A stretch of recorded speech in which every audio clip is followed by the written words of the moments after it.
Today we will read the chapter In the Kingdom of Fools. It is a Kannada folk tales translated by A.K. Ramanujan. Let's first discuss the title. In the Kingdom of Fools is a state where people are not wise, they are not intelligent. The king, the minister, and his advisors all are fools. Let's see what will happen to them in the story.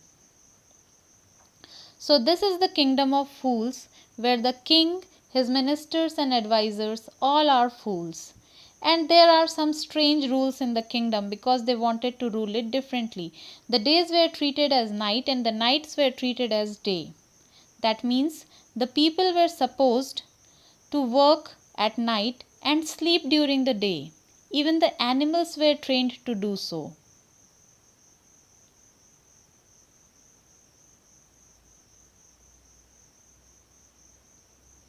One day, in that kingdom of fools, arrived a guru with his disciple.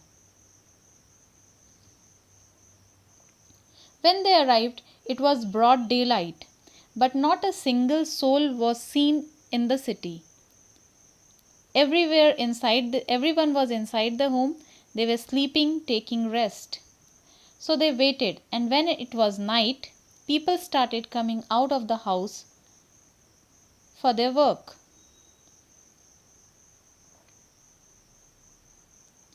The disciple and his guru, they both were hungry, so they wanted to buy some grocery. For that, they went to the market, and they were even surprised to know that everything in that city costed 1 dudu.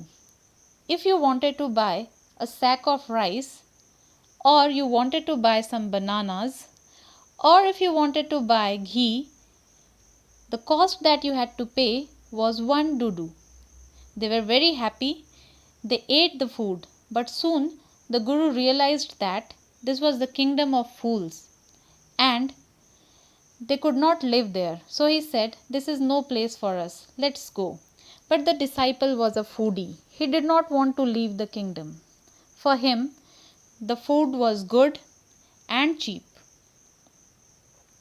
So the disciple stayed back in the kingdom, whereas the Guru left because he knew that all this won't last long. The disciple used to eat to his full, and very soon he became as fat as a bull.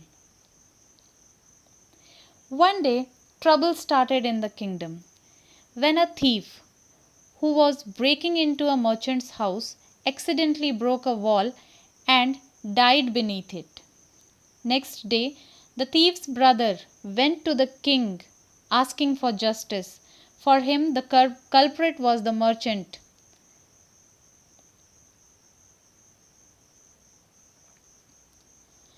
The king summoned the merchant and asked about the murder of the thief. The merchant said, "It was my father who got the house made, and the bricklayer made the wall weak. So the bricklayer should be questioned." The king summoned the bricklayer. The bricklayer said, "My lord, this was not my mistake. I was distracted because of the dancing girl's jingling anklet. She moved up and down the street that day." The king now was confused and he called the dancing girl, who had become an old lady now. She said that, "O king, I am not the culprit. The jeweler was delaying in giving back my jewelry, so I had to move up and down the street that day." The king now was worried and he called the jeweler. The jeweler said, "I delayed in giving back her jewelry because the merchant had ordered to make his jewelry first as there was a wedding in the house." So the king now got to the conclusion that the real culprit was the merchant's father, and now he is dead. So the merchant should be punished because a son inherits everything from his father, even his punishment. So the merchant was taken to the stake so that he could be executed, but his neck was too thin to go into the stake. Now the king ordered his men to go and search for the fattest man in the kingdom whose neck would fit into the stake. king's men searched and they caught the disciple. The disciple had become fat because of eating too much, so he was brought to be executed. The disciple was now very much worried. He started remembering his guru. His guru had magical power. He knew his disciple is in trouble. So he appeared and he said something in his disciple's ear. And after that, the disciple and the guru, they both started arguing and they started saying, I will die first. I will die first. The king was confused at their behavior. So he asked the guru what is happening. The guru narrated everything to the king. He said that this stake is the stake of Dharma. The one who will die first on it will become the king of this kingdom, and the next one will become the minister. The king and the minister, they did not want to give up their position in the next life. So they said that we will be the king and the minister, so we must be executed first. And they got themselves executed.